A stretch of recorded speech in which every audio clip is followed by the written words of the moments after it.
Salam, hər vaxtınız xeyirli olsun, hörmətli tamaşaçılar. Xəbərimiz var proqramı ilə sizin qarşınızdayıq. Bugün də biri-birindən maraqlı və sizin diqqətinizi cəlb edəcək mövzulara toxunmağa çalışacağıq. Bəli, hörmətli tamaşaçılar, gündəlik həyatımıza birbaşa təsir edən mövzular haqqında danışacağıq. Amma yalnız məlumat vermək üçün yox, həm şərh etmək, həm də sizləri fərqli baxışlarla tanış etmək niyyətindəyik, dəyərli izləyicilər. Göstərdiyimiz məzmun sadəcə informativ deyil, həm də hər birimizin gündəlik həyatına təsir edən və düşündürən məqamlar, məsələlər olacaq. Bəli, hörmətli tamaşaçılar, sizdən qaynar xəttimizə gələn hər bir fikir, sual və müraciət bizim üçün çox qiymətlidir. Çünki biz proqramımızın mövzularını məhz bu kontekstə uyğun müəyyənləşdiririk. Bəli, bu kontekstə uyğun müəyyənləşdiririk. Ümid edirik ki, bugünkü verilişimiz hər birimiz üçün maraqlı və faydalı olacaq. Diqqətinizi çəkəcək mövzuları seçməyə çalışmışıq, hörmətli tamaşaçılar. Amma anar, gəlin, ənənəni pozmayaq. İlk olaraq anonsları nəzər yetirək.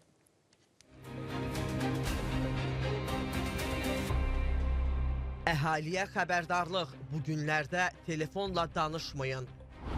Küləkli hava, təhlükəli atraksiyonlar nəzarəti kimidir? Mənə izah elədilər ki, nə nəqliyyat vasitəmiz yoxdur, maşınımız yoxdur, 2 dənə maşınımız var. Tovuz sakinləri soruşur, təcili tibbi yardım maşını niyə gecikir ya da niyə gəlmir? Qaynar xəttimizə Yolocaq kəndinin həm əlverişsiz yolundan, həm də yanmayan ocağından şikayət var. 500 manat oduna pul verir, odun gətirir, evi bucur qızdırır. Neçə nəfər cəlməliyiblər. Yasamal sakinləri velosiped zolağına görə avtomobillə həyətlərinə daxil ola bilmirlər. Mənə də koblu şəkildə ki, xoşun gəlmir, qaytar evi. 6000 borca 44.000 cərimə. Vətəndaşla MTK arasında ciddi narazılıq. Son dövrlər gənclər arasında yaddaş problemlərinin artması müşahidə olunur. Səbəbləri və çıxış yollarını araşdırdıq.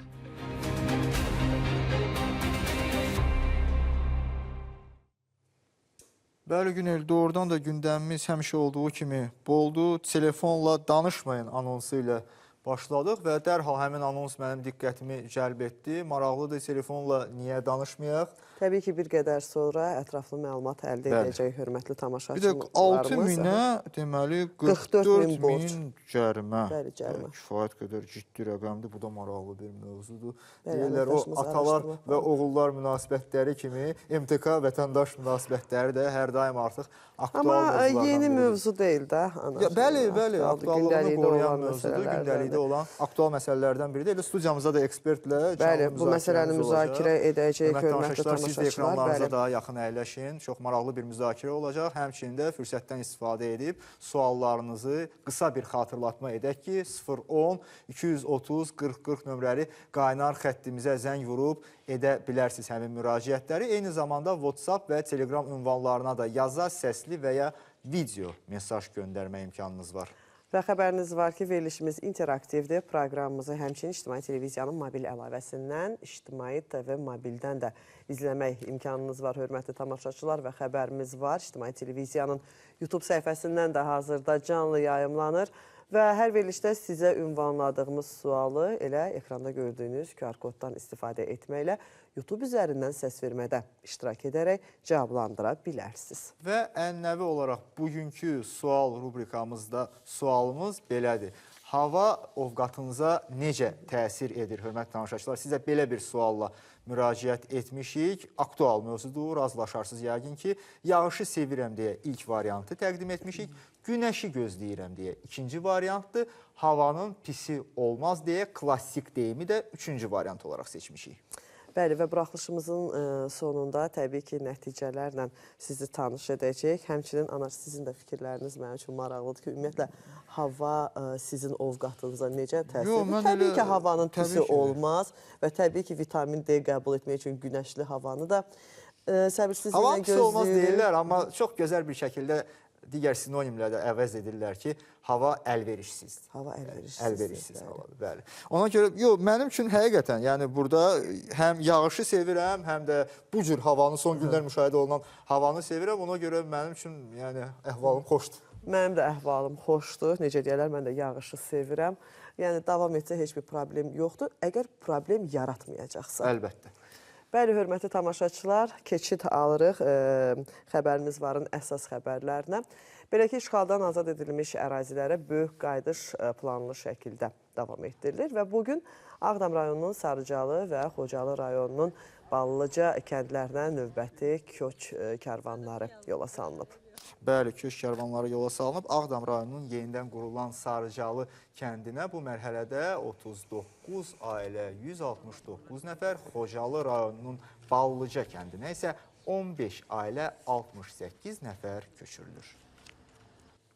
Şükürlər edirik Ağdam rayonunun Sarıcalı kəndinə köç edirik bu günlərim. Mən hamını təbrik edirəm, Xocalıları, Ağdamları, Kəlbəcərləri, fərqi yoxdur. Azərbaycanımızın hər tərəfi. 33 ildir ki, biz nələr çəkmişik, yəni bir Allah bilir, yəni çətinliklər çox olub.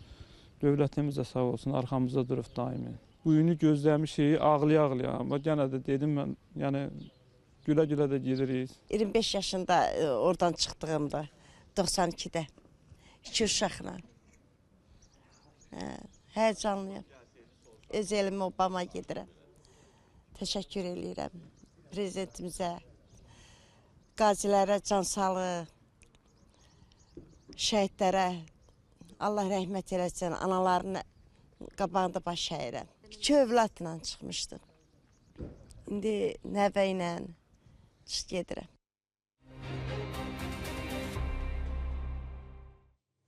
Bəli, bir daha öz doğma yurd yuvalarına dönən vətəndaşlarımızı təbrik edirik. Uzun illərin həsrəti beləcə bitmiş olacaq. Davam edirik, hörmətli tamaşaçılar. Yaxın günlər ərzində ölkə ərazisində hava şəraitinin qeyri-sabit və fasilələrlə yağıntılı keçəcəyi gözlənilir. Bu haqda artıq məlumat vermişik.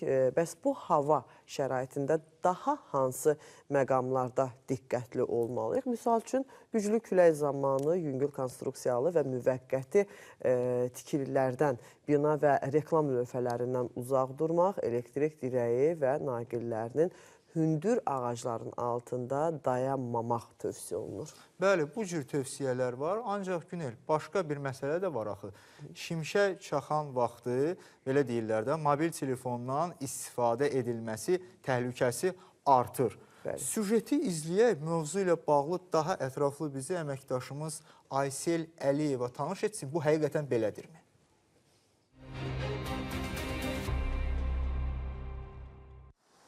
Ölkə ərazisində hava şəraitinin yaxın günlərdə qeyri-sabit keçəcəyi, fasilələrlə yağıntılı olacağı, güclü külək və şimşəklə müşahidə olunacağı proqnozlaşdırılır. Milli Hidrometeorologiya Xidmətinin məlumatına əsasən, bəzi bölgələrdə gözlənilən intensiv yağıntılar sel və daşqın riskini artırır.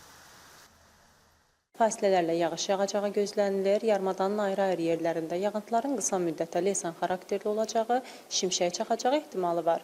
29-u səhər saatlarında yağıntılar tədricən kəsiləcək. 29-u gün ərzində və 30-unda hava şəraiti dəyişkən buludlu olacaq, əsasən yağmursuz keçəcək. İldırım təbiətin ən güclü təbii hadisələrindən biridir və həm insanlar, həm də ətraf mühit üçün ciddi təhlükə yaradır. İldırımlı hava şəraitində düzgün davranmaq həyat üçün çox önəmlidir. İldırım müşahidə olunan ərazilərdə yaxşı olar ki, tövsiyə olunar ki, elektrik avadanlıqlarından, yəni bu istər portativ olsun, istər stasionar olsun, yəni bu cür cihazlardan, elektronikadan istifadə etmək olmaz. Hətta nəqliyyat vasitələrinin özü belə söndürülməlidir və daha az elektronik olan ərazidə insan deyək ki, ildırımın və şimşəyin çaxmağının bitməsini gözləməlidir. Bu müddətdən sonra belə deyək, stabil həyata qayıda bilər. Evdə olan vətəndaşlar ildırımlı hava şəraitində elektrik cərəyanına qoşulmuş bütün cihazları şəbəkədən ayırmalı, həm sabit, həm də mobil telefondan istifadəni minimuma endirməlidirlər. İldırımlı, şimşəkli hava şəraitinə əlaqədar olaraq vətəndaşlar elektrik cihazlarını şəbəkədən ayırmalı, telefon rabitəsindən, yəni sabit telefonda daxil olmaqla telefondan istifadə etməməli, elektrik dirəyi və navalçalardan uzaq durmalıdırlar və əsasən ildırımlı hava şəraitində bu risklərdən qorunmaq üçün əsasən çökək yerlər seçməlidirlər. Həmçinin hündür ağacların altında daldalanmamaq tövsiyə olunur. Unutmayaq, təbiətin gücü qarşısında ehtiyatsızlıq həyatımıza təhlükə yarada bilər. Qaydalara riayət etmək isə həm özümüzün, həm də yaxınlarımızın təhlükəsizliyini təmin edir.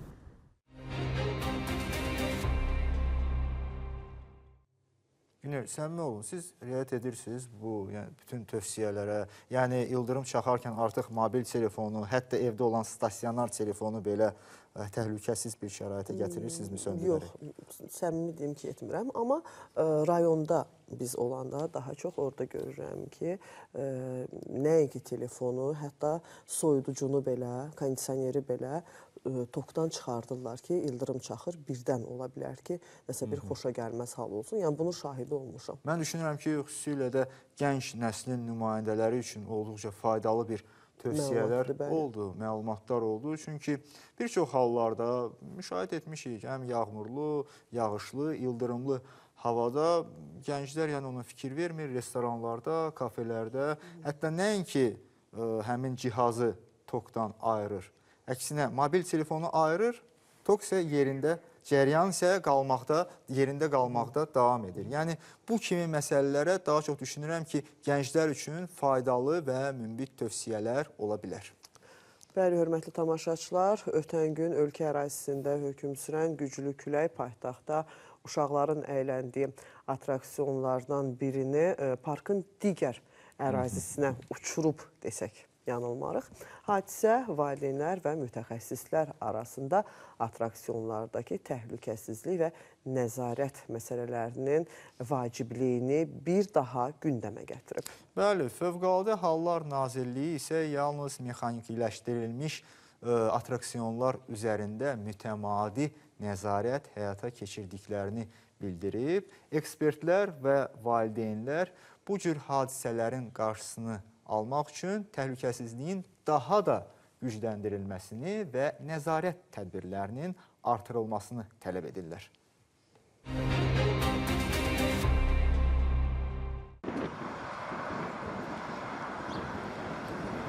Paytaxtın Böyükşor bulvarında uşaqların əyləndiyi hava ilə doldurulmuş atraksiyon güclü külək səbəbindən parkın digər ərazisinə uçur.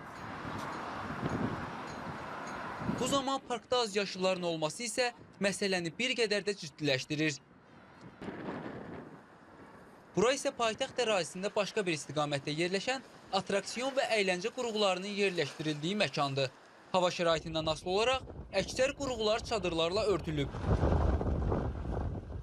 Valideynlər isə atraksiyonlara nəzarət məsələsində birmənalı düşünürlər. Nəzarət mütləq olmalıdır, mütləq. Addım başı kimin ürəyi nə istəyir onu da eləyir də. Əlbəttə ki, olmalıdır. Hamının körpə uşağı var, nəzarət olmalıdır ki, belə hadisələrin də qarşısı alınsın. Ora pul ödəyirlər, uşaqların əyləncəsi üçün. O atraksiyon nəzarət olunmalıdır. Parkın rəhbərliyi, parkda qurulsa parkın rəhbərliyi nəzarət eləməlidir. Çünki sabah istər-istəməz bizim də övladlarımız var, ora gedirlər, biz də rahat ora qoyub çəkilə bilər kənara. Mütəxəssislər isə qurğular üzərində vaxtaşırı yoxlamaların aparılmasını labüd hesab edirlər. Ölkə ərazisində mexanikiləşdirilmiş atraksiyonlara norma və sınaq yoxlamalarını həyata keçirən qurum isə Fövqəladə Hallar Nazirliyidir. Qurumun məlumatına görə Nazirlər Kabinetinin 94 nömrəli qərarına əsasən texniki müayinələr ildə bir dəfə aparılır. Müayinə zamanı aşkar edilən qüsurlar barədə aktlar tərtib olunur və işlərin icrası nəzarətə götürülür. Baş verən hadisəyə gəlincə isə atraksiyonlar, mexaniləşdirilmiş atraksiyonlar təhlükə potensialı obyektlərdir. Mexaniləşdirilmiş atraksiyonlar agentlikdə müvafiq olaraq qeydə alınır və istismarı tərəfimizdən icazə verilir və mütəmadi nəzarət həyata keçirilir. Hadisələrin baş verdiyi əraziyə yerləşən hava şarları, batutlar mexaniləşmiş atraksiyonlar olmadığı üçün agentlik tərəfindən həmin atraksiyon batutların, hava şarların qeydiyyata aparılmır və tərəfimizdən onlar nəzarət həyata keçirilmir. Qeyd edək ki, hadisənin yaşandığı atraksiyonun sahibi şifahi olaraq bildirib ki, xoşbəxtlikdən heç bir uşaq xəsarət almayıb.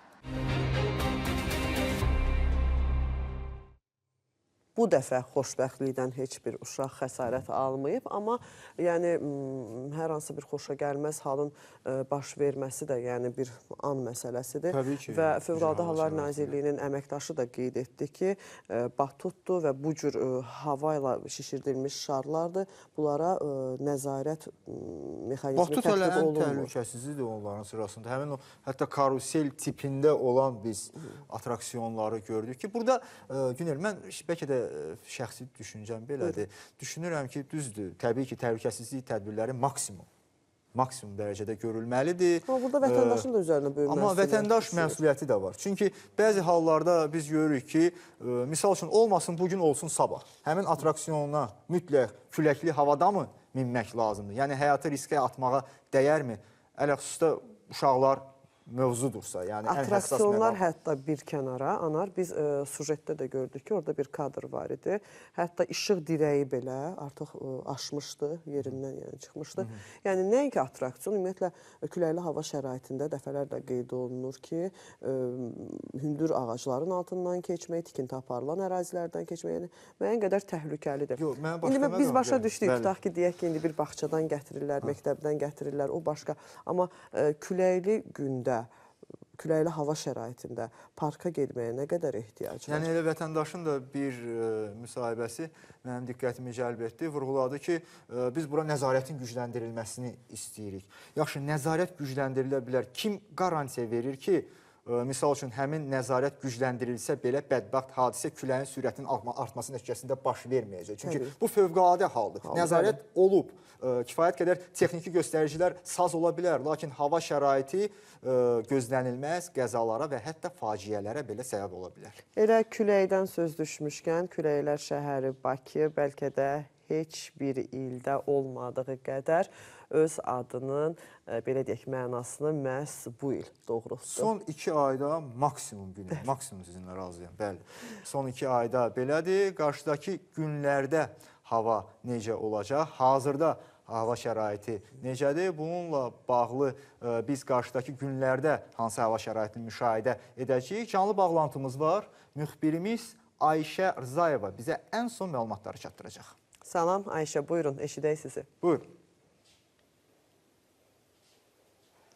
Salam Günel, salam Anar, hər vaxtınız xeyir. Bəli, sizin də qeyd elədiyiniz kimi, artıq bir müddətdir ölkə ərazisində mülayim hava şəraiti hökm sürürdü. Ancaq dünəndən etibarən havanın temperaturu aşağı düşüb və qeyri-sabit hava şəraiti hökm sürür. Milli Hidrometeorologiya Xidmətindən verilən məlumata görə dünən axşam bəzi ərazilərdə yağış yağıb, intensiv xarakterli leysanlar qeyd alınıb və dağlıq, dağətəyi rayonlarda hətta sulu qar müşahidə olunub. Bəs bizi qarşıdakı günlərdə hansı hava şəraiti gözləyir. Ümumiyyətlə, bu hava nə vaxta qədər davam eləyəcək? Bundan bağlı bizə daha ətraflı məlumatı isə Milli Hidrometeorologiya Xidmətinin aparıcı mütəxəssisi Leyla Mədədova çatdıracaq. Xoş gördük Leyla xanım, buyurun. Salam, hər vaxtınız xeyir. Ölkə ərazisində müşahidə olunan yağıntılı hava şəraitinin bugün gündüz saatlarından tədricən kəsiləcəyi gözlənilir. Aprelin 30-u və mayın 1-də Bakıda və Abşeron yarımadasında hava şəraitinin dəyişkən buludlu olacağı, arabir tutulacağı, əsasən yağmursuz keçəcəyi gözlənilir. Şimal-şərq küləyi əsəcək, aprelin 30-da səhər saatlarında cənub-şərq küləyi ilə əvəz olunacaq. Gündüz saatlarında havanın temperaturu 15-20 dərəcə isti olacaq. Azərbaycanın bölgələrində də aprelin 30-u və mayın 1-də əksər rayonlarda əsasən yağmursuz hava şəraiti müşahidə olunacaq. Lakin gündüz saatlarında bəzi dağlıq ərazilərdə qısa müddətli yağıntılı olacağı, şimşək çaxacağı gözlənilir. Mülayim qərb küləyi əsəcək, havanın maksimal temperaturu mərkəzi Aran rayonlarında 16-21 dərəcə, dağlarda isə 3-8 dərəcə isti olacaq. Çox sağ olun, təşəkkür edirik. Buyurun, Günel, Anar, bizdən bu qədər. Təşəkkür edirik Ayşə, sizə də, Leyla xanıma da təşəkkürümüzü bildiririk ətraflı məlumat üçün və biz davam edirik, hörmətli tamaşaçılar. Elə küləkli havadan danışdıq, onun belə deyək, müəyyən bir mənada yaratdığı fəsadlardan danışdıq. İndi isə təcili tibbi yardım maşınlarından mı deyim, əməkdaşlarından mı deyim, danışacaq. Təcili tibbi yardımın bir neçə dəqiqə gecikməsi belə insan həyatını itirməsinə səbəb ola bilər, Anar. Və paytaxtda təcili tibbi yardım avtomobillərinin ən böyük problemi yollarda tıxac olduğu halda, regionlarda bu problem nədir? Bəzi hallarda həmin avtomobillərin çatışmazlığı, eyni zamanda kadr azlığı tibbi heyətin vaxtında ünvana yetişməsinə mane olur. Bəli, doğru qeyd etdiniz Günel, bu məqamlar ola bilər. Elə Tovuzda da vətəndaşların əsas şikayəti məhz bundan ibarətdir. Təcili tibbi yardım ya ünvana gecikir, sizin qeyd etdiyiniz kimi bu çox böyük faciələrə səbəb ola bilər, ya da ümumiyyətlə gələ bilmir. Nərmin Malik qızı qaynar xəttimizə gələn müraciəti araşdırıb, gəlin birgə izləyək. mən təcili yardıma zəng eləyəndə saat yarıma gəlirlər. Mən onlardan soruşdum ki, niyə gəlmirsiniz? Mənə izah elədilər ki, nə nəqliyyat vasitəmiz yoxdur, maşınımız yoxdur, 2 dənə maşınımız var. Həkimlərimiz də çox azdır. Çatdıra bilmirik. Tinatin Ağayeva Tovuz sakinidir. Deyir, bir neçə ildir ayaqları sözünə baxmır. Hər iki dizi hərəkətdən qalıb. 4 ay əvvəl də yıxılaraq çanaq sümüyünü sındırıb. Bundan sonra yataq xəstəsi olub. Səhhətində yaranan problemlərə görə təcili və təxirə salınmaz tibbi yardım xidmətinə etdiyi müraciətlərinə daim gec cavab gəldiyini deyir. Vətəndaşın şikayəti əsasında Tovuz rayon təcili və təxirə salınmaz tibbi yardım stansiyasına yollandıq. Stansiyanın bölmə rəisi İmamverdi Qəmbərov bildirdi ki, gecikmə halı olsa da bütün çağırışlara gedilir. 280 min əhaliyə xidmət edir təcili yardım. O da gündəlik 3 ya 2 briqada fəaliyyət göstərir. Ola bilər dağ kətlərində, uzaq kətlərdə olanda biraz gecikmə halları olur. Yoxsa getmək söhbəti yoxdur. Daha sonra Respublika Təcili və Təxirə Salınmaz Tibbi Yardım Mərkəzinə şikayətlə bağlı sorğu ünvanladıq. Qurumdan bildirildi ki, keyfiyyətli və əlçatan təcil və təxirə salınmaz tibbi yardım xidmətinin təşkil etmək məqsədi ilə ambulansların və müvafiq briqadaların sayı əhali sayı nəzərə alınmaqla optimallaşdırılır. İnkişaf planına uyğun olaraq ambulans parkı genişləndirilir və yenilənir, briqadaların sayı artırılır, həmçinin stansiyaların və filialların yerləşmə sxeminə yenidən baxılır. Eyni zamanda çağırışların cavablandırılma və çatma vaxtlarını azaltmaq məqsədi ilə tam yeni proqram təminatı hazırlanacaq, müasir naviqasiya və marşrut planlama sistemləri tətbiq olunacaq. Yeni stansiyaların yaradılması xidmətin əhatə dairəsini və əlçatanlığını artırmaqla yanaşı, çağırışa çıxış və çatma müddətlərinin də qısaldılmasına xidmət edəcək. Həmçinin qurumdan bildirildi ki, tibbi personal sayının artırılması üçün təcil və təxirə salınmaz tibbi yardım xidməti işə qəbul elan edib. Bu addım xidmətin gücləndirilməsinə hesablanıb.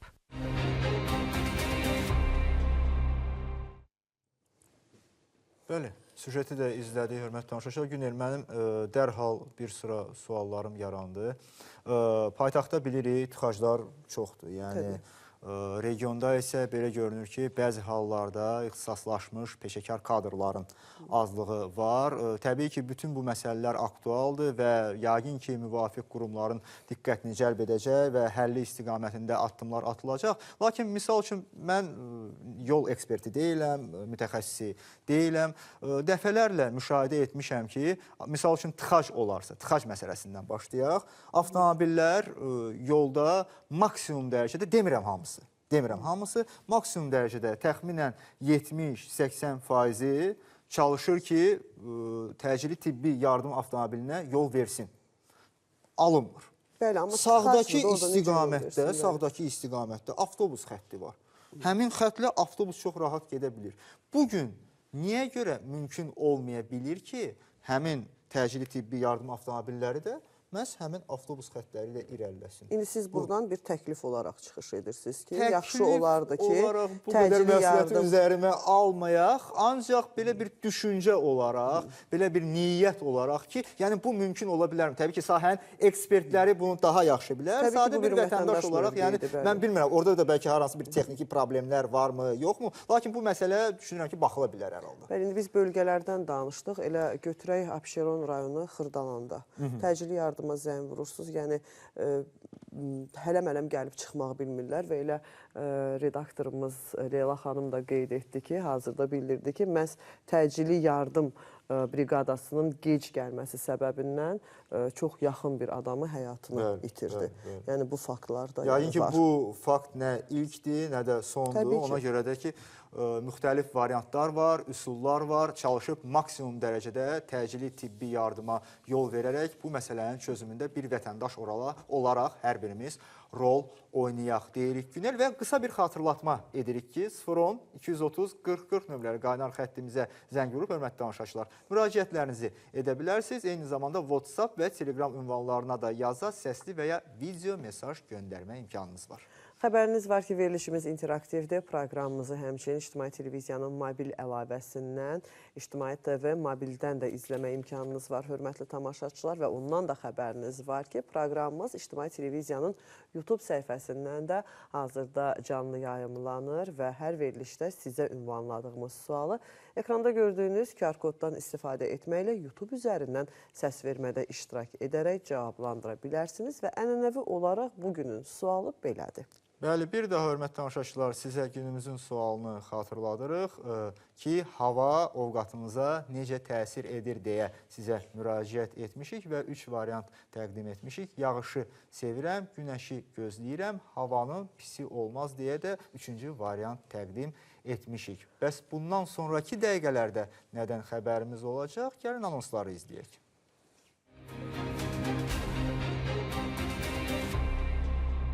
Qaynar xəttimizə Yolocaq kəndinin həm əlverişsiz yolundan, həm də yanmayan ocağından şikayət var.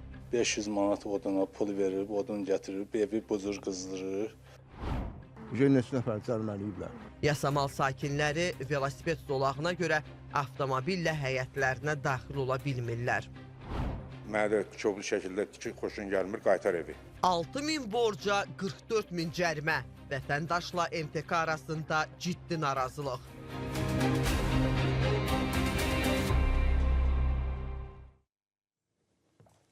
Bəli. Bəli, hörmətli tamaşaçılar, anonsları izlədik və qaz, işıq, su, yol təminatı. Bütün bu məsələlərin həlli vətəndaşların regionlarda qalıb yaşamağına, orada iş yeri qurmağına və bununla da həmin regionun inkişafında rol oynamağı üçün əsas şərtlərdən biridir.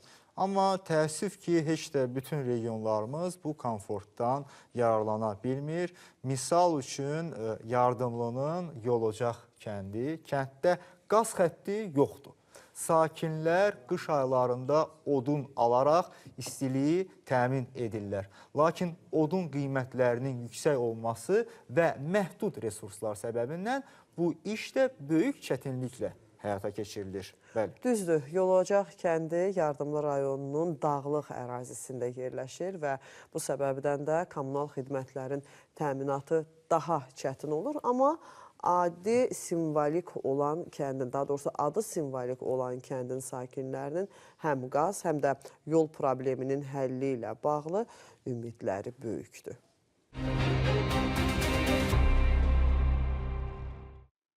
Qaynar xəttimizə növbəti şikayət Yardımlının Yolocaq kəndindən daxil olub. Rayon mərkəzindən 28 kilometr məsafədə dağların qoynunda yerləşən bu kəndin 1000-dən çox sakini var. Amma bu, son qeydiyyat zamanı əldə olunan rəqəmdir. Çünki orada yaşayanlar deyir ki, hər ay bu kəndi onlarla sakin tərk eləyir. Bunun isə bir neçə səbəbi var. Ən önəmlisi isə kəndə gedən tək yolun qəzalı, yararsız vəziyyətdə olması ilə bağlıdır. Elə biz də çox keçməmiş bunun şahidi olduq. Avtomobilimiz kəndin yolunu çıxa bilmədiyi üçün yolacaqlılar köməyimizə çatdı. Bizim hal-hazırda gəldiyimiz yerdə ki, keçmişsiniz, orada bir yol uskunu var. Neçədir biz onu düzəldə bilmirik. Yəni bu sırada bir səylənkarlıq var. Yəni iri yük maşınlar ki, cəmaət bura yaşayan insanlar ki, kubikdir, qumdur, nəsə gətirib eləməsi, iri maşın oradan keçə bilmirlər. Nə böyük bir şeydir ki, yəni bu yolun düzəlməsi üçün bir vəsait ayrılmaq var. Bu asfaltına eləmək. Cəmaət ki, bağlayan ki, müəyyən rahatlıqlar olmayanda məcbur olub buradan köçüb gedir. Vaxtilə bu kəndin özündə 1300 əhali yaşayırdı. 1300. 320 şagirdimiz bizim vardı burada. Amma hamısı əhalinin şərəsinin uzbatından köçməsinin nəticəsində etibar olur. İndi məktəbdə şagirdlərin sayı 100-dən aşağı düşür. Yolacaq kəndində, Hurani kəndində, Separat kəndində Masallı rayonuna gediş-gəliş yolu var ki, ora uçubdu, həddindən çox pis bərbad vəziyyətindədir ki, orada bax belə yağış yağanda, qarlı havada yollarımız keçilməz olur. Yəni insandır, sığortalanmayıb, xəstələnəndə xəstəxanaya çatdırmaq üçün problemlər yaranır. Kənd sakinlərinin növbəti problemi isə mavi yanacağın olmaması ilə bağlıdır. Onlar evlərini odun sobası ilə qızdırırlar. Bu da əlavə xərc tələb eləyir. Bizdə ən çox qaz problemidir. Bir maşın odun 600 manatsa, 500-600 manatsa Allah and olsun başa gəlir. Çünki meşə də çətindir. Maşın odunu gətirmək üçün nə müsibətlər çəyirik, nələr eləyirik. Qaz bizim kənddən keçib gedir Yardımlıya.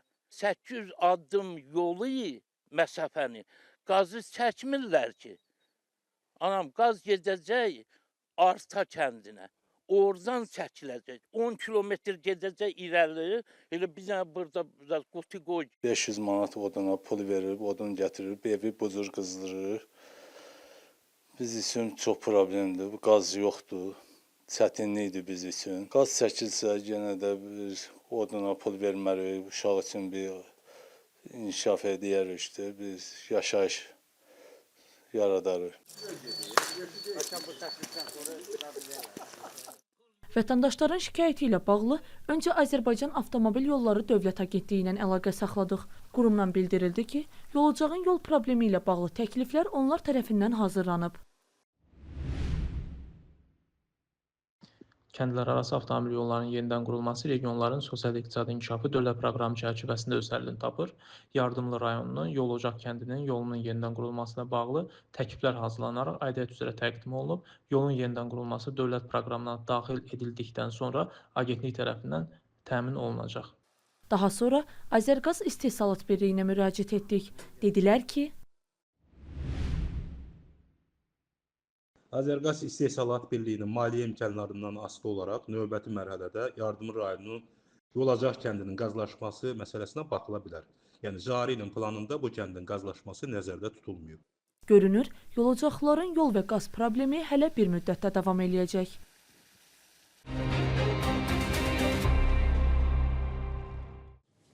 Həqiqətən də bəli, hazırki dövrdə ümumiyyətlə mavi yanacaq sarıdan əziyyət çəkmək heç də ürək açan deyil və orada müsahiblərimizdən biri qeyd etdi ki, vaxtilə kənddə 1300 nəfər yaşayırdı, məktəbdə 300 şagird təhsil alırdısa, indi şagirdlərin sayı 100-dən də aşağıdır. Orada kifayət qədər bir rəqəm də səsləndirildi müsahibə zamanı, hansı ki, belə deyək də, minimal əmək haqqından bir qədər artıq məbləğdir. Yəni, insanlar bu pulu belə xərcləməli olurlar bəzi hallarda. Bəli, bir maşın odun almaq üçün və o odun da ümumiyyətlə heç bütün qışı onları görürmü? Bu da sual doğuran digər bir məqamdır. Və təbii ki, Yol Ocaq kəndinə mavi yanacağın və yolun çəkiləcəyi zaman təbii ki, bizdə xəbərimiz var kollektivi olaraq, komandası olaraq sujet hazırlayıb sizə təqdim edəcək hörmətli tamaşaçılar. Digər bir məsələ isə parklanma ilə bağlıdır. Parklanma yerlərinin sayının son dönəmlərdə daha çox olması bir sıra məsələlərin həllində yardımcı olur. Düzdür, bəzi hallarda vətəndaşlar yazılan cərimələrdən narazı olurlar. Burada təbii ki, obyektiv və subyektiv səbəblər var. Bəli, ancaq bəzi hallarda həmin cərimələrin səbəbi elə parklanma yerlərinin kifayət qədər olmamağıdır. Günel elə paytaxtın Nəriman Nərimanov prospekti 4 ünvanından qaynar xəttimizə gələn şikayətdə də vətəndaşlar parking yerlərinin olmamağı səbəbilə velosiped zolaqlarına keçməli olduğu və buna görə cərimələndiyini deyirlər. Ətraflı gəlin Aygün Şirinovanın süjetindən detalları öyrənək.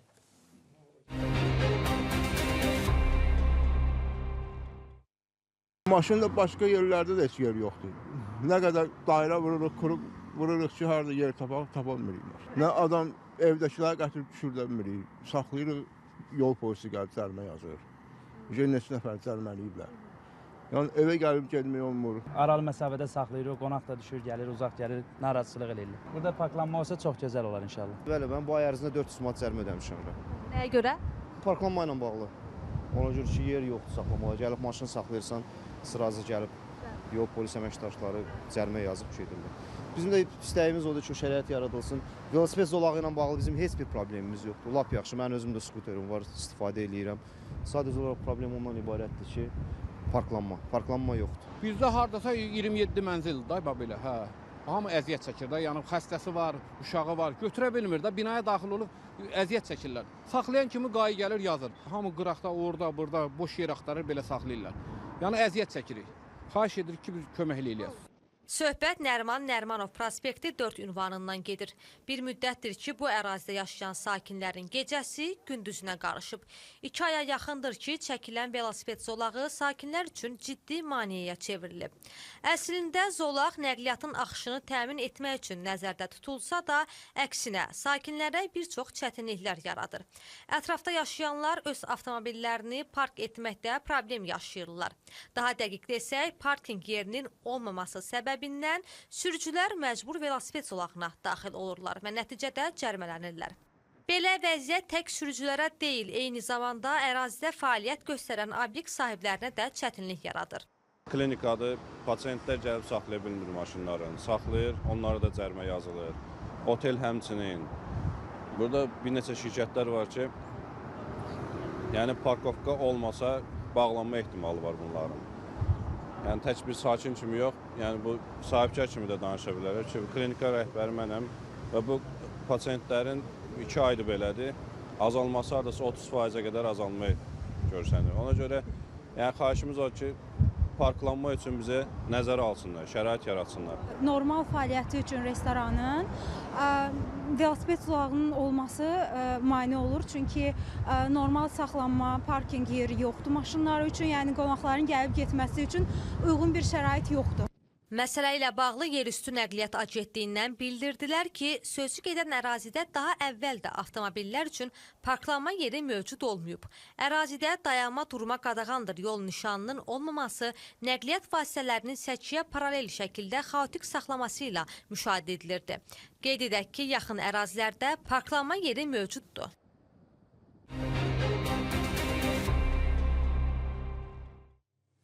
Bəli, sujeti izlədik və parklanma demək olar ki, ən belə deyək, narahatlıq doğuran məqamlardan biridir və ümumiyyətlə qeyd olundu ki, həmin ərazidə parklanma ümumiyyətlə olmayıb, amma olmayıbsa bu demək deyil ki, olmamalıdır. Əgər nəzərə alsaq ki, ərazidə bir yaşayış var, bir xidmət sahələri var, o zaman mənə elə gəlir ki, bu parklanma məsələsi diqqətdə saxlanılmalıydı.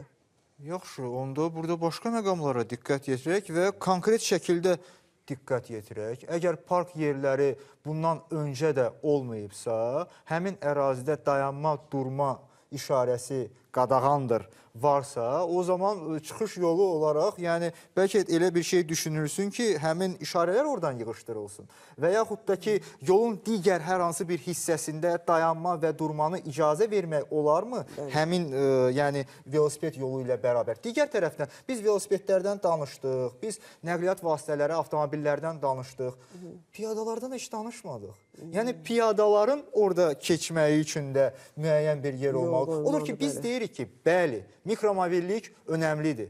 Bəli, velosipedlərin sayının artırılmağı, yaxın müddətdə insanların avtomobillərdən həmin velosipedlərə enmələri çox pozitiv haldır. Lakin bununla bərabər həmin eniş də insanlara rahatlıq verməlidir. Və rahatlıq vermirsə, ona görə onlar çəkinəcəklər həmin velosipedlərdən. Tam razıyam sizinlə, Anar. Amma indi digər bir məqam da var. Məsələn, mən özüm ötən günlərdə bulvar ərazisində rastlaşdığım, qarşılaşdığım bir halı sizinlə bölüşmək istəyirəm.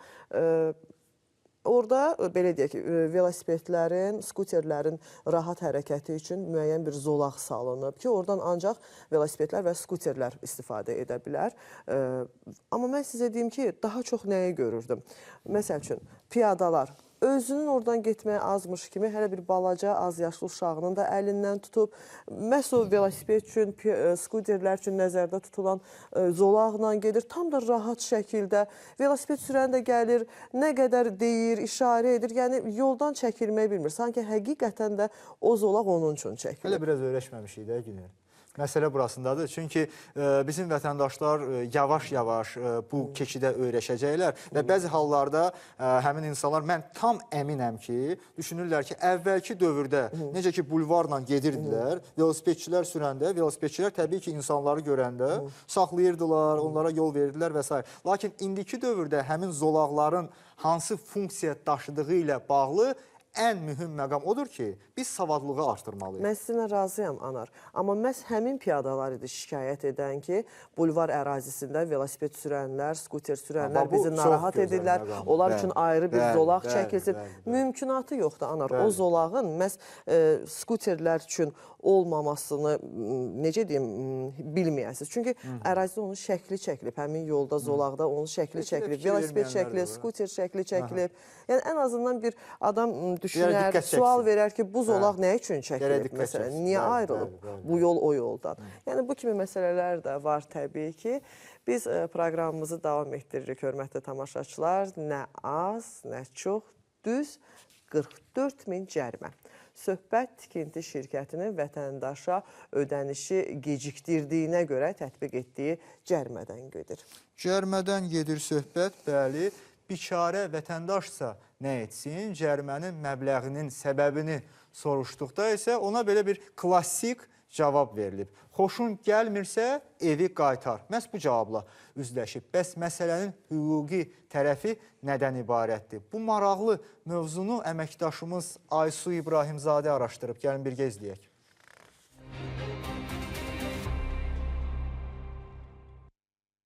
Üç il əvvəl paytaxtdakı Şərur Mənzil Tikinti Kooperativindən kreditlə mənzil əldə edən Emil Maqalov aylıq ödənişi gecikdirdiyinə görə ona 43 min manat məbləğindən çox cərimə tətbiq olunub.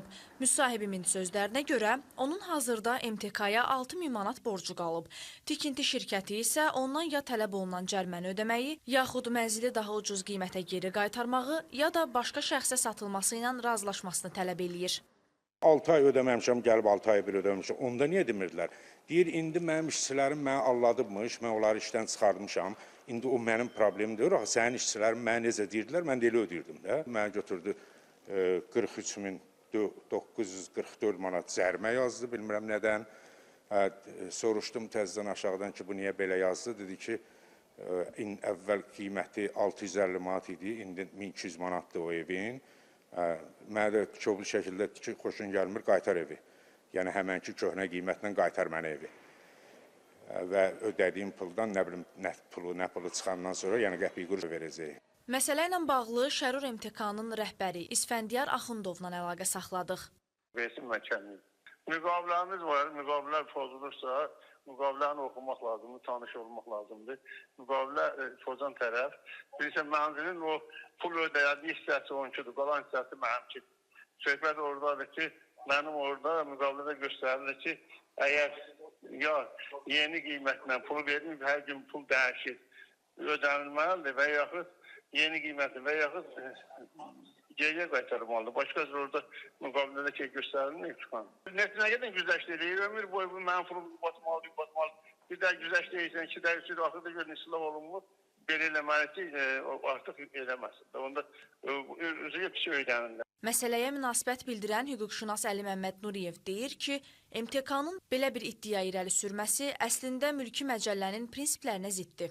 3 il ərzində də heç vaxt 2 ay müddətində gecikməyə görə hər hansı bir müzakirələr olmamışdır. Və bu deməkdir ki, əgər tərəflərdən biri öz öhdəliklərin yerinə yetirməməsi ilə bağlı hər hansı bir fikir söyləmirsə, gələcəkdə o həmin hüququ tələb etmək imkanı da itirir. Müqavilə azadlığı hüququ sərhədsiz bir hüquq deyil.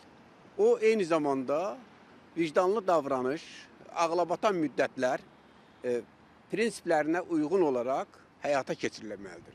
Digər tərəfdən, vətəndaş mütəmadi olaraq əgər müqavilə öhdəlikləri üzrə ödənişləri edirsə, artıq onun gözlənti hüququ var. Mənim mülkiyyətin əldə edilməsi ilə bağlı gözlənti hüququ yaranır.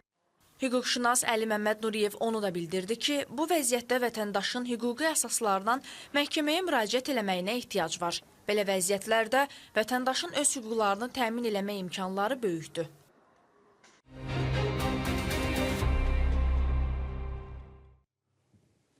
Bəli, hörmətli tamaşaçılar, və biz indi çox aktual bir mövzunu mənzil alarkən vətəndaşların üzləşdiyi problemlər və bəzi fırıldaqlardan necə qorunmaq yollarını müzakirə edəcəyik. Bildiyiniz kimi MTK-lar vasitəsilə mənzillər alan bir çox vətəndaş sonradan müxtəlif çətinliklərlə üzləşir. Bəs nə etməliyik ki, aldanmayaq, hüquqlarımızı qoruyaq? Bu suallara aydınlıq gətirmək üçün studiyamızın qonağı əmlak sahəsində tanınmış ekspert Ramil Osmanlıdır. Ramil bəy, xoş gəlmişsiniz. Çox xoş gördüm. Ramil bəy, ilk sualımız, belə deyək, ən sadə məntiqə dayansın deyək. Mənzil alarkən MTK-nın etibarlılığını necə yoxlamaq olar?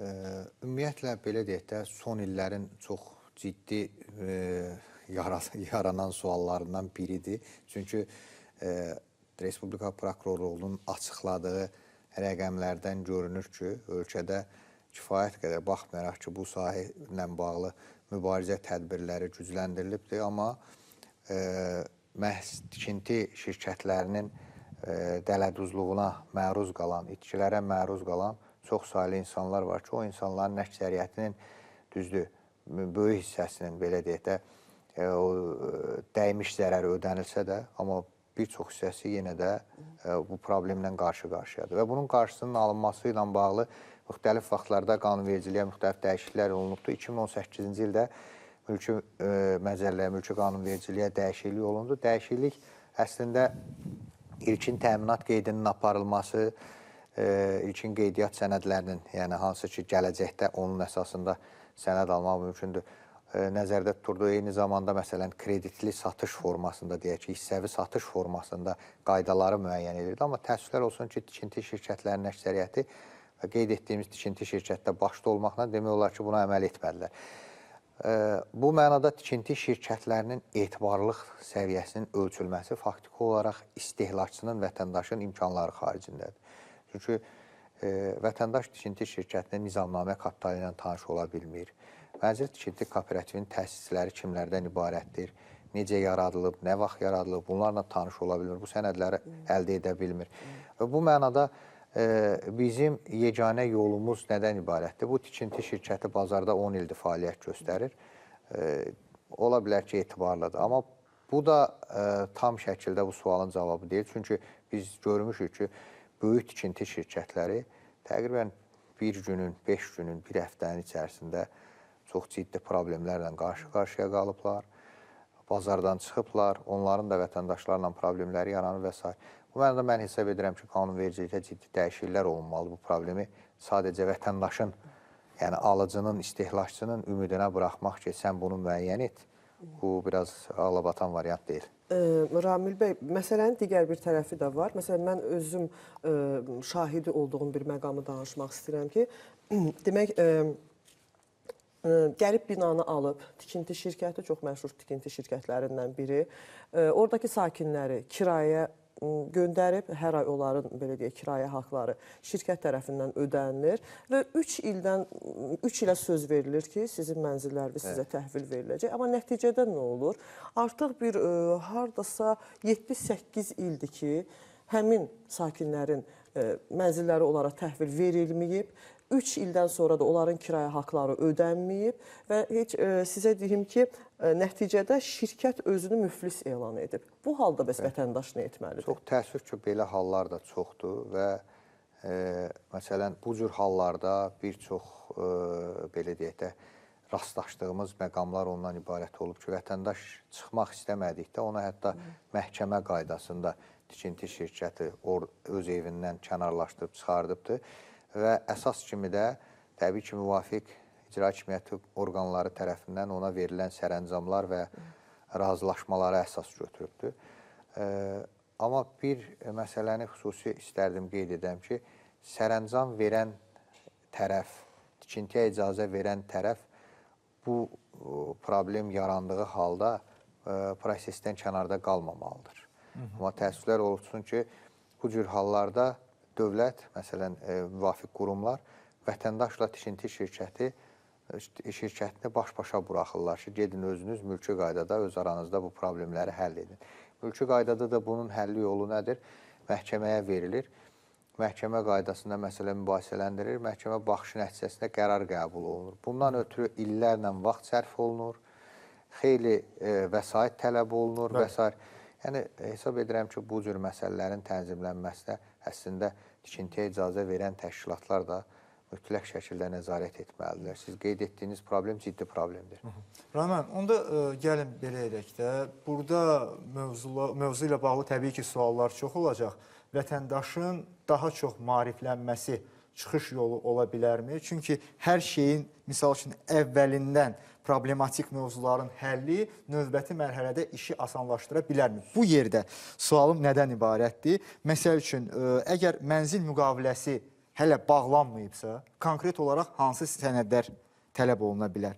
MTK-ların ümumilikdə tez-tez etdiyi, belə deyək də, oyunlar nədən ibarətdir ki, vətəndaş həmin oyunlardan öncədən agah olsun ki, həmin sualları ünvanlasın? Baxın, indiki halda, məsələn, qeyd olunan məsələ ilə bağlı o problemlə rastlaşan şəxs, tərəf ictimai şəxsdir. O adam qeyri-hökumət təşkilatının rəhbəridir və sosial şəbəkələrdə də kifayət qədər aktiv olan bir şəxsdir. O tikinti şirkət tərəfindən, məsələn, ictimai şəxslərin bu cür problemlə qarşılaşması ilk hal deyil. İndi siz baxın, onlara qarşı bu cür problem yaradılırsa, ümumiyyətlə o tikinti şirkətindən zərər çəkən insanların biz hamısına müraciət etsək ki, siz öz müraciətlərinizi göndərin, bunun yüzlərlə, belə deyək də, nümunəsi bəli. Birincisi, oradan başlamalıyıq ki, mənzil tikinti kooperativi vətəndaşla müqavilə bağlaya bilməz. Mənzil tikinti kooperativinin qanunvericiliyi ilə vətəndaşa verməli olan, yəni istehlakçıya, MTK payçıya verməli olduğu sənəd mənzil tikinti kooperativinin ümumi yığıncaq protokolundan çıxarışdır. Bir də borcun olmamasına dair maliyyə arayışdır. Şərur MTK-nın indiki halda, yəni o qeyd olunan şirkətin indiki halda faktiki olaraq qanunvericilik kobud şəkildə pozduğu ortadadır. Üstəgəl, mülki qanunvericilik cərimə məbləğlərinin də hesablanması ilə bağlı qaydaları müəyyən edir. Və bu qaydalara görə illik, yəni bağlanan müqavilə öhdəliyinin 5%-ni bu məbləğ, yəni cərimə məbləğə keçməməlidir. Burada söhbət gedir 47 min manatdan. 47 min manata, yəni 47 min manatlıq müqaviləyə görə 2 ay gecikməyə görə 44 min manat cərimə məbləği hesablanır ki, hesab edirəm ki, bunu yalnız o şirkət edə bilər. 6 min borcun müqabilində. Başqa heç bir MTK, heç bir tikinti şirkəti mən hesab edirəm ki, bu cür məsələni Rana, bəs ümumiyyətlə belə fərdləşdirmədən götürsək, mənzil alarkən, yəni yarımçıq tikili mənzilləri almaq hansı risk qədərini təşkil edir? Kifayət qədər risklidir, kifayət qədər risklidir. Hətta xatırlayıram, bir neçə il bundan qabaq Dövlət Şəhərsalma və Arxitektura Komitəsinin sədri vətəndaşlara bir çağırış etmişdi. Mənzil alan şəxslərə çağırış etmişdi ki, mütləq qaydada tikinti şirkətlərindən mənzil alarkən çalışın ki, bu müqavilələri, aranızda bağlanan müqavilələri notarial qaydada təsdiq etdirəsiniz. Heç olmasa imzalarınızı, şəxsiyyət vəsiqələrinizi başa düşürəm də, yəni heç olmasa bunları təsdiq etdirəsiniz. Amma təəssüflər olsun ki, bu cür halda, məsələn, deyək ki, elə şirnikləndirici vədlər irəli qoyulur, irəli sürülür, elə vətəndaşlara təkliflər göndərilir ki, vətəndaş fikirləşir ki, mən bunu bir daha əldə edə bilməyəcəm. Bu şans nə vaxt əldə düşəcək? Bəli, bu mənim üçün bir mənzil almaq üçün bir fürsətdir, dərhal bundan yararlanım. Və nəticəsi də bax, bu cür problemlərlə qarşılaşmaqla nəticələnir. Bu mənada hesab edirəm ki, mütləq şəkildə ölkə qanunvericiliyində ciddi dəyişikliklər olunmalıdır və mənzil satışının, xüsusilə ilkin mənzil bazarında mənzil satışının həyata keçirilməsi qaydaları mütləq tənzimlənməlidir. Ramil bəy, bizim qaynar xəttimizə Rəna adlı tamaşaçımız yazır Bakıdan ki, Mircəlal küçəsində yaşayıram. MTK heç bir şərait yaratmır həyətdə, deyir edəcəm, amma heç bir iş görmür. Bu halda vətəndaş nə etməlidir? Nə məsləhət görürsünüz bir ekspert kimi? Belə başa düşdüm ki, mənzil tikinti kooperativi artıq binanı tikib təhvil veribdir. Sadəcə orada, belə deyək də, lazım olan infrastrukturla bağlı işləri görmür. Bu da çox ağırlı məsələlərdən biridir. Burada artıq məsələ keçir mənzil idarəçiliyi məsələsinə. Mənzil idarəçiliyində də biz MTK-ların kifayət qədər ciddi özbaşınalıqları ilə rastlaşırıq. Onlar Məsələn, qanunvericilikdə qeyd olunur mənzil tikinti kooperativi binanı tikib təhvil verdikdən ən gecə 1 ay sonra idarə etmədən kənarlaşmalıdır. Yəni, Azərbaycan qanunvericiliyin tələbidir. Amma MTK-lar orada illərlə qalır, vətəndaşlardan əlavə vəsait toplayır, idarə etməyə görə yığılan pullarla bağlı heç bir hesabat vermir. Qeyd olunan müqavilə ilə üzərinə götürdüyü öhdəlikləri icra etmir, ondan müxtəlif formada yayınır və s. Və artıq o bina belə deyək də bir növ əsaslı təmirə ehtiyacı olduğu halda vətəndaşlara deyir ki, biz gedirik, götürün özünüz idarə edin. Hesab edirəm ki, bu cür məsələlər absurddur, bu yanaşmalar absurddur. Bu mənada təbii ki, mənzil tikinti kooperativi bilməlidir ki, infrastrukturu yaratmaq, yəni həmin binaya gedən yollardan tutmuş, onun elektrik xətlərinin çəkilməsi, su xətlərinin çəkilməsi, qaz xətlərinin çəkilməsi, bütün mənzillərə paylanması, bunların hamısı onun üzərində götürdüyü öhdəliklərdən biridir və o öhdəliyi mütləq şəkildə icra etməlidir. Öhdəliyi icra etmədiyinə görə vətəndaşlar tərəfindən sabah məhkəməyə verilə bilər və ödənilən vəsaitin müəyyən hissəsi ondan geri tələb oluna bilər. Təəssüf ki, biz bir çox hallarda öz hüquqlarımızı bilmədiyimizə görə bu cür problemlərdə nə etmək, hansı addımları atmaq sualları ilə üz-üzə qalırıq və bu suallardan belə deyək də çıxa bilmir, kənara çıxa bilmirik. Ramimə, Anar, çox üzr istəyirəm. Digər bir məsələ də bir qədər öncə qeyd etdiniz ki, müqavilədə qeyd olunan öhdəlikləri yerinə yetirmirlər. Deyək ki, bir kompleks salınır və vətəndaş təbii ki, ev sahibi olmaq hər kəsin arzusudur. Gedir daha münasib qiymətə həmin ərazidən evi alır və həmin müqavilədə qeyd olunur ki, deyək ki, bir 3 illik kreditlə götürür, daxili kreditlə götürür həmin mənzili. 3 ildən sonra bina 3 ilə yox, hətta 1 ildə gecikir, bir 4 ilə həmin bina təhvil verilir və orada qeyd olunur ki, müqavilədə evin pulunu tam ödədikdən sonra kupça təqdim olunacaq, mavi yanacaqla təmin olunacaqlar. Bugün həm də ən əsas problemlərdən biri də bu kupçanın verilməsi məsələsidir. Bəli, deməli, bu halda biz vətəndaş o cür problemlər o qədər dərinləşdi ki, illərlə 2019-cu ilin fevral ayında ölkə başçısı cənab prezident bəzi çoxmənzilli binaların istismarının sadələşdirilməsi ilə bağlı fərman verdi. Fərman çərçivəsində Bakı şəhərində 500-dən artıq binada təqribən 60 minə yaxın mənzil istismara qəbul olundu və onlar sənədləşməsi həyata keçirildi. Bayaq qeyd etdiyim tikinti şirkəti o prosesdə də fərmanın icrasında vətəndaşlara çox ciddi problem yaratdı. Təsəvvür edin, ölkə başçısının fərmanı icra olunur. Bununla bağlı bir neçə qurum, Fövqəladə Hallar Nazirliyi, Dövlət Şəhərsalma və Arxitektura Komitəsi, Əmlak Məsələləri Dövlət Xidməti prosesə cəlb olunub. Hər biri öz üzərinə düşən vəzifəni icra edib, sənədləşmə işi həyata keçirilib, bina portala yerləşdirilibdir. Yekun sənədlər, bayaq qeyd etdiyim, protokoldan çıxarışla maliyyə arayışı verməlidir. Adam deyir ki, gətirin ərəniz 5000 manat pul verin. Sizin binalarda artıq sahə var. O vaxt görməmişəm bunu. Bilirsiniz, absurd şeylərdir. Bununla bağlı şikayətlər, müraciətlər, sonradan hətta bununla bağlı adam vətəndaşları məhkəməyə verdi. Məhkəməni uduzdu. Məhkəmənin uduzmasına baxmayaraq məhkəmə qərarını icra etmədi. Qərarların icrası ilə bağlı yenidən vətəndaşlara müəyyən problemlər yaratdı.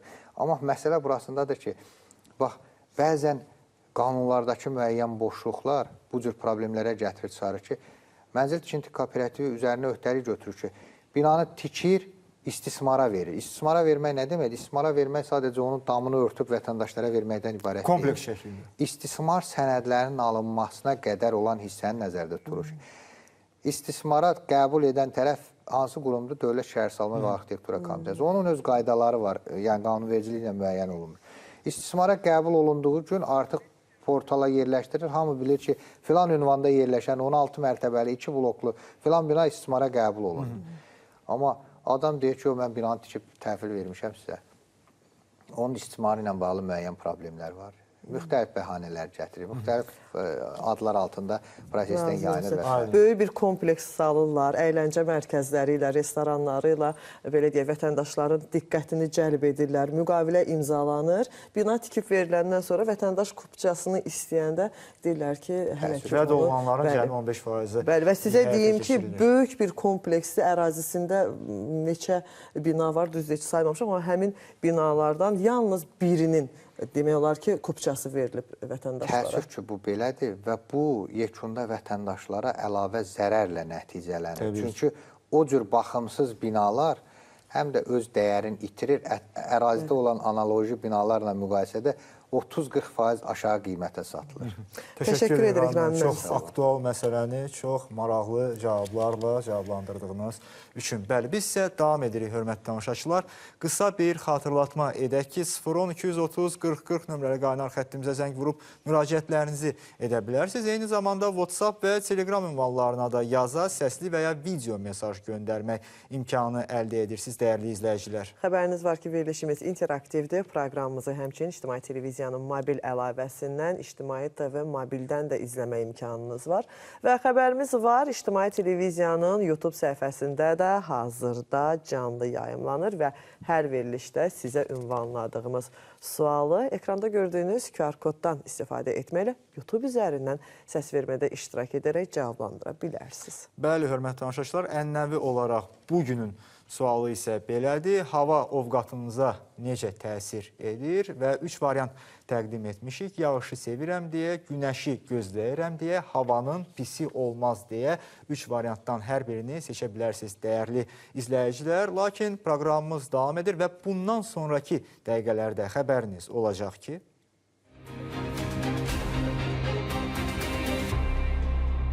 son dövrlər gənclər arasında yaddaş problemlərinin artması müşahidə olunur.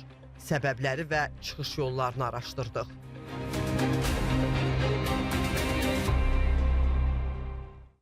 Bəli, davam edirik, hörmətli tamaşaçılar. Saatlı rayonunda yerləşən və 1915-ci ildə tikilmiş bina vaxtilə Cavad xan nəslinə mənsub Cəfər xana mənsub olub. Alman memarlığının layihəsi olan mülk bir zamanlar ölkəmizdə ilk torpaq muzeyinə çevrilmiş, əhəmiyyətli elmi tədqiqat işlərinə ev sahibliyi etməsi ilə məşhurlaşmışdı. Lakin bugün həmin bina baxımsız vəziyyətdədir. Çox təəssüflər olsun ki.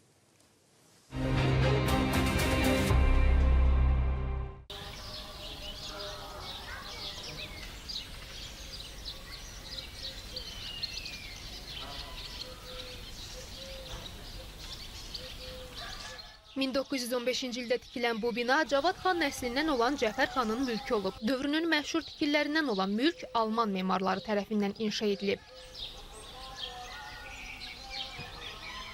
Lakin illər sonra binanın təyinatı dəyişdirilir. Muğan torpaqlarının şoranlaşması ciddi narahatlıqlara səbəb olduğundan mübarizə tədbirlərinin aparılmasına ehtiyac yaranır. Elmi təcrübələrdən ötürü stansiya lazım olur və Cəfər xan öz mülkünü təcrübə sınaq mərkəzinə çevirir. Uzun müddət həm bu bir binada elmi tədqiqat işləri aparılır. Çoxsaylı torpaq nümunələri olduğundan artıq Azərbaycanda ilk dəfə olaraq 1925-ci ildə məhz həmin bu binada torpaq muzeyi yaradılır. Məlumat üçün deyim ki, ilk dəfə həm Çar Rusiyası devrində, həm Sovet Rusiyası devrində, həm də Azərbaycanda ilk dəfə deməli torpaqların duzlardan təmizlənməsi haqqında elmi əsasları, təcrübə işləri məhz burada aparıldı. Stansiyada drenajın işi, konstruksiyası, dərinliyi və təsir zonası öyrənilir. Duzların zərərlilik dərəcəsinə görə şoranlaşmış torpaqların təsnifatı tərtib olunur, müxtəlif yuma üsulları və texnologiyaları sınaqdan keçirilir. Amma 1943-cü ildə baş verən Stalingrad döyüşü zamanı məğlub olan Alman ordusunun əsirlərinin bura gətirilərək saxlanılması ilə muzeyin də fəaliyyəti dayandırılır. Uzun illər keçdikdən sonra bir neçə ailə üçün sığınacağa çevrilən mülk indi baxımsız vəziyyətdə qalıb. Hazırda 3 ailə 10 ilə yaxındır ki, arxada gördüyünüz binada yaşayır. Bina qəzalı vəziyyətdə olduğundan istənilən vaxt burada hər hansı bir hadisə baş verə bilər. Məsələ ilə bağlı Mədəniyyət Nazirliyi yanında mədəni irsin qorunması, inkişafı və bərpası üzrə Dövlət Xidmətindən bildirildi ki, sözügedən bina daşınmaz tarixi mədəniyyət abidələrinin siyahısına daxil deyil. Amma siyahıya daxil edilməsi üçün qeydiyyata alınıb. Tarixi tikilinin bərpası isə qanunvericiliyə uyğun olaraq mülkiyyətçi və ya balans saxlayıcı tərəfindən həyata keçirilməlidir. Mülkiyyətçi tərəf, yəni Su və Meliorasiya Elmi Tədqiqat İnstitutunun Muğan Meliorasiya Təcrübə Tədqiqat Stansiyasından isə bildirildi ki, sözügedən bina onların balansındadır və işlər plan əsasında aparılır. Gələcəkdə vəsait ayrılanda bu məsələyə də baxılacaq.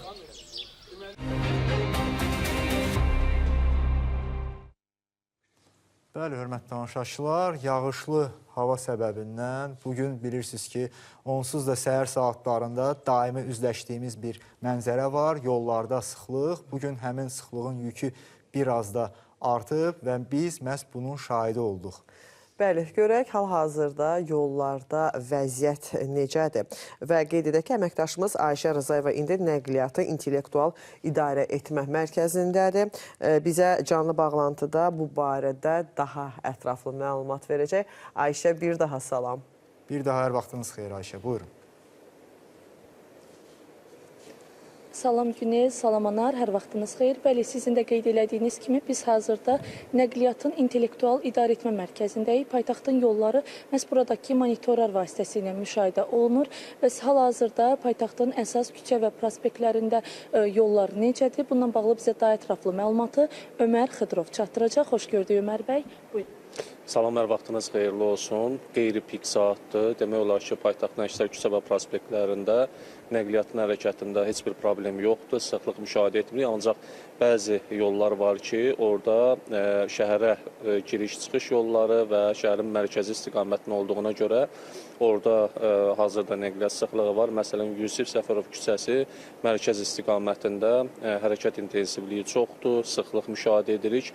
Amma əsas canlı olaraq kameralarımızın qeydə aldığı görüntülər əsasında ilk olaraq Heydər Əliyev prospekti, Koroğlu Rəhimov, Təbriz küçələri istiqamətindəki yolla bağlı məlumat verim ki, göründüyü kimi burada hazırda həm qeyd etdiyim hər iki istiqamət üzrə avtomobillərin sıxlığı müşahidə edirik, hərəkət sürəti də aşağıdır. Digər bir məlumat Tbilisi prospekti ilə bağlıdır. Burada da keçmiş Nəqliyyat Nazirliyinin qarşısında İzmir küçəsi ilə kəsişməyə qədər, əks istiqamətdə isə 20 yanvar metro stansiyası istiqamətində avtomobillərin hərəkət sürəti aşağıdır.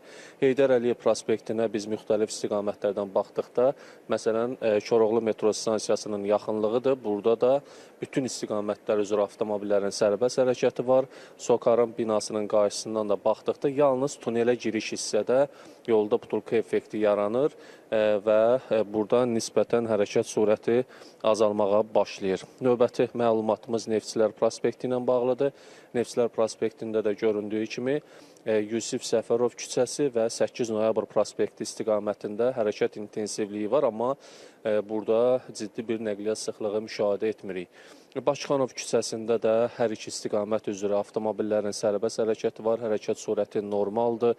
Eyni qaydada 8 noyabr prospektində də hər iki istiqamət üzrə Zığ şosesi və mərkəz istiqamətdə avtomobillərin rahat hərəkətini müşahidə edirik. Digər bir məlumat Bakı-Sumqayıt şosesi ilə bağlıdır. Bakı-Sumqayıt şosesində də həm 20 yanvar metro stansiyası, həm də Sumqayıt istiqamətində avtomobillərin rahat hərəkəti var. Sonuncu məlumatımız Qələbə dairəsi ilə bağlıdır. Qələbə dairəsində də həm Haqverdiyev küçəsi, həm deməli Mətbuat prospekti, dairə və Tbilisi prospekti istiqamətlərində avtomobillərin rahat hərəkətini müşahidə edirik, amma göründüyü kimi intensiv hərəkət var. Çox sağ olun, təşəkkür edirik Ömər bəy. Bəli, bizim çatdıracaqlarımız bunlardan ibarət idi. Buyurun, söz yenidən sizdədir. Təşəkkür edirik. Ayşə, ətraflı məlumat üçün. Hörmətli tamaşaçılar, qeyd edək ki, bizimlə canlı bağlantıda əməkdaşımız Ayşə Rızayeva idi. Nəqliyyatı intellektual idarə etmə mərkəzindən bizimlə canlı bağlantıda oldu və Ömər Xıdırov hazırki vəziyyətə görə yollarla bağlı bizə məlumat verdi və biz bir də istərdik ki, Anar, necə deyim, saat 18-19 radələrində bir bağlantı olsun. O vaxtda bir görək ki, yollarda vəziyyət necədir? Siz saat 18-19-u qeyd etdiniz.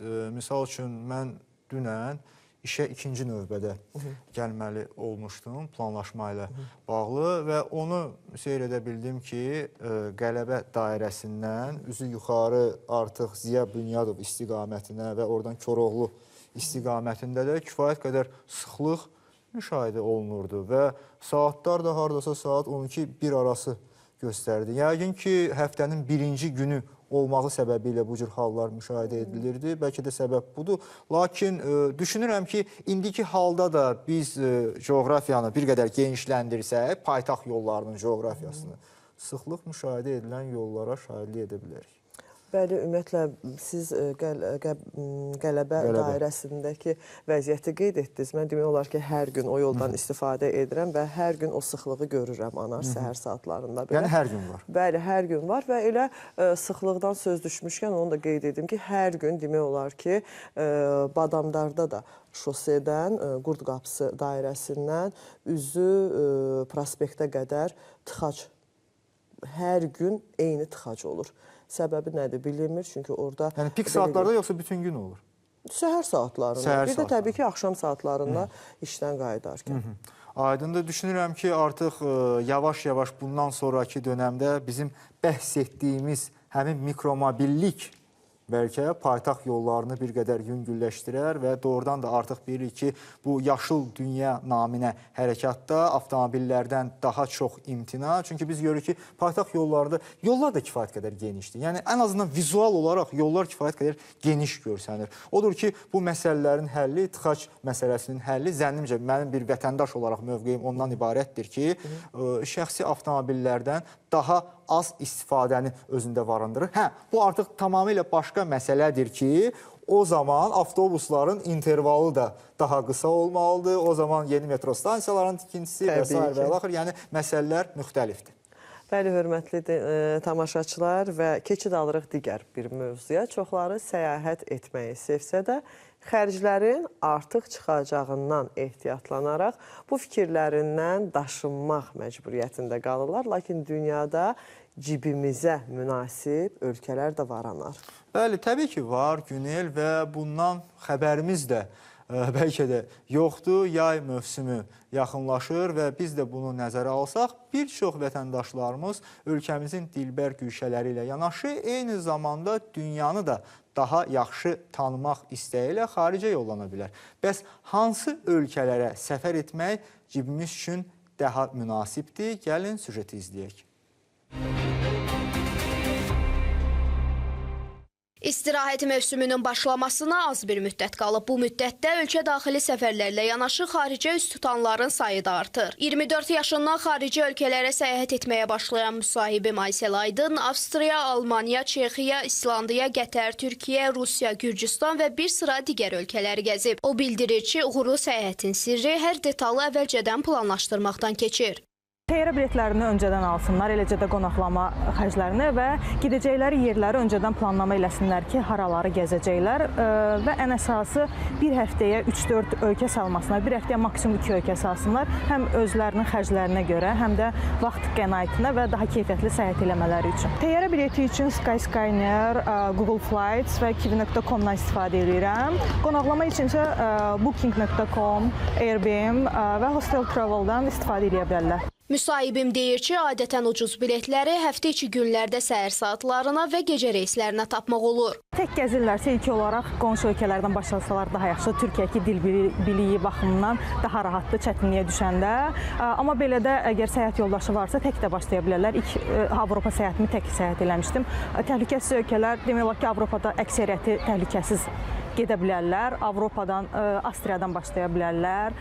Mən Almaniyada rahat şəkildə tək gəzə bildim. Xaricə səyahət etmək əslində bir çoxlarının arzusudur. Bəziləri bu arzunu böyük büdcə ilə, bəziləri isə minimal xərclərlə reallaşdırır. Keçirdiyimiz sorğu da onu göstərdi ki, səyahətin əsas xərcləri gediləcək yerə və vaxta görə dəyişir.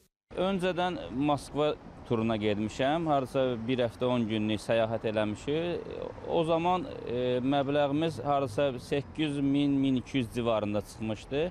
Yəni, indi də bir yeni turlar daha çox axtarıram ki, harada münasib olsun. Amma məncə belə gəlir ki, bir 4 ay, 3 ay öncədən alanda daha güzəştli olur və o daha sərfəlidir. Qonşu ölkələrdə olmuşam, İstanbulda, ya Moskvada, Ukraynada olmuşam. Yəni, bir çox maraqlandığım ölkələr də var. Düşünürəm ki, səyahəti planlamaq üçün yəni öncədən almaq lazım. Ən az 2-3 ay qabaq almaq lazımdır. Çox ölkələrdə olmuşam. Xərcim də çıxıb. Məsələn, elə ölkələr var ki, bir-birinə məsafədə yaxın orada, onda az xərc çıxır. Amma elə ölkələr də var ki, məsələn, xərci çox çıxır. Məsələn, bu yaxınlarda Türkiyəyə getmişdim qızımın yanına. O qədər də xərc çıxdı, amma o qədər də yox.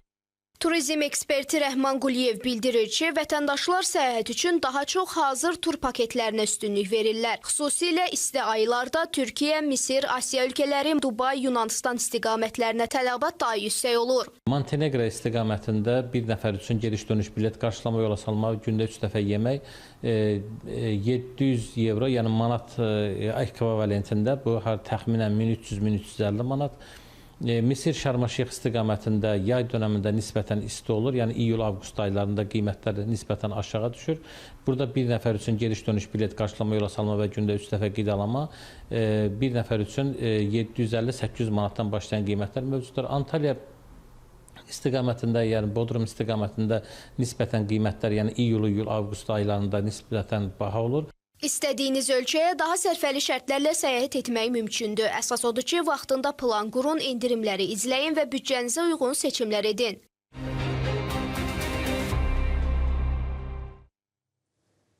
Bəli, davam edirik hörmətli tamaşaçılar. Xüsusilə də bugünün sürətli həyat tərzi və texnoloji asıllıq şəraitində getdikcə daha çox müşahidə olunan məsələ. Artıq gənclər də, hətta uşaqlar da yaddaş zəifliyindən şikayətlənir.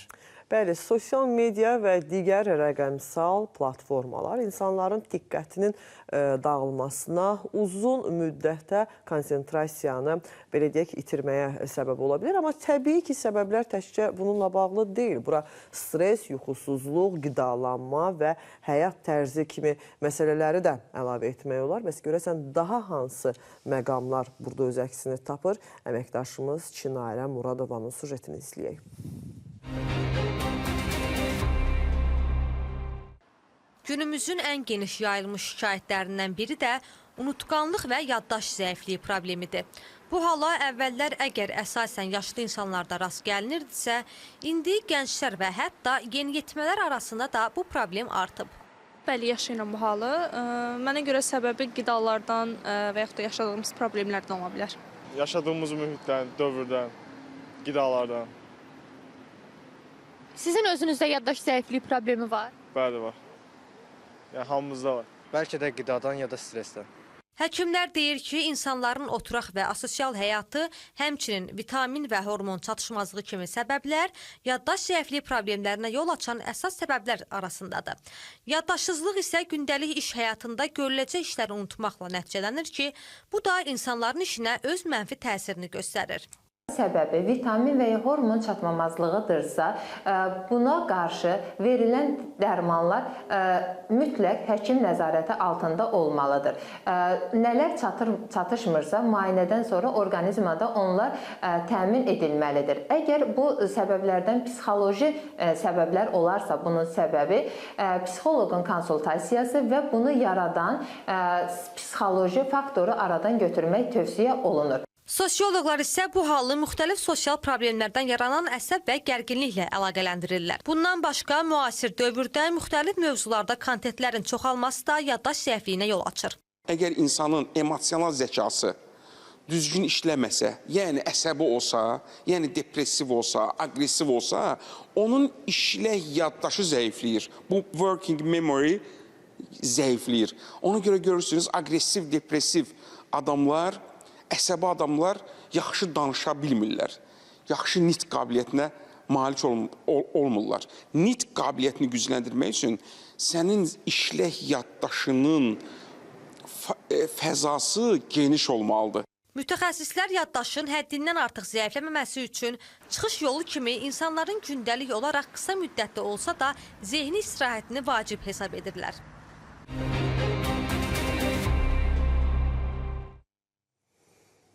Bəli, hörmətli tamaşaçılar, buraxılışımızın sonuna yaxınlaşırıq artıq və günün sualının nəticələri ilə sizi tanış etmək istəyirik. Hava ovqatınıza necə təsir edir? Yağışı sevirəm deyənlər 34%, günəşi gözləyirəm deyənlər 43%, havanın pisi olmaz deyənlər isə 23% təşkil edir. Bəli, aşağı-yuxarı gözlənilən nəticələrdir. Çünki bizdə insanlar, daha çox Cənubi Qafqazda yaşayan insanlar yay fəslini daha çox sevir. Ona görə də düşünürəm ki, günəşi gözləyirlər. Hələ nəzərə alsaq ki, son günlər yağışlı, küləkli hava şəraitidir. Təbii ki, günəşi gözləyənlərin sayı daha çoxdur. Hörmətli tamaşaçılar, bizdən bugünlük bu qədər. Sabah üçün biz estafeti həmkarlarımız Aydın İsmailov və Aysel Məmmədliyə ötürərək sizinlə xudahafizləşirik.